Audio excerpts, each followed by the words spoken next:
Hi guys, నేను పెద్ద సాక్ష్యం మీతో షేర్ చేసుకుంటున్నా. ఎస్తర్ మమ్మీ మహేష్ ఉండే అప్పుడు ఎస్తర్ మమ్మీ చిన్న కోరిక, అది నెరవేరాలని. మహేష్ డ్యాన్స్ చేయాలి, సాంగ్ పాడాలి, ప్రసంగంలో వాక్యం చెప్పాలి అని ఎన్ని కోరికలు నెరవేరలేదు. కానీ ఎస్తర్ మమ్మీ పోయి ఏసై పాదాల దగ్గర ఇట్లా అడిగింది, ఏసయ్య ఏంది ఏసయ్య మహేష్ ఇట్లా మారట్లేదు అని అంటే, అప్పుడు నీకు ఇస్తాను ఇంకా పెద్ద బహుమతును, ఇప్పుడైతే ప్రేయర్ చేస్తా కూర్చో అని అన్నాడు ఏసయ్య. సరే అని ఎస్తర్ మమ్మీ ప్రేయర్ చేస్తా కూర్చుంటే అప్పుడు మా మమ్మీ నుంచి కట్టులో నుంచి బయటకు వచ్చిన. అప్పుడు ఏమైందో నాకు తెలియదు, కానీ మమ్మీకి డివోర్స్ అయినాయి. అయితే వచ్చి నాకు ఏసే ఏం చేసిండో తెలుసా?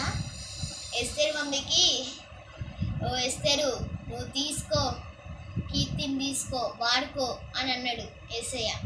అట్లా వాడుతా వాడుతా వాడుతా ఇట్లా సాగుతూ ఉన్న పాటలు పాడుతా, దానివల్ల ఈ దయ వల్ల, ఏసై కృప వల్ల నేను ఇట్లా అవ్వినా. ఈ గొప్ప సాక్ష్యం దేవుడు దీవించును గాక. ఆమె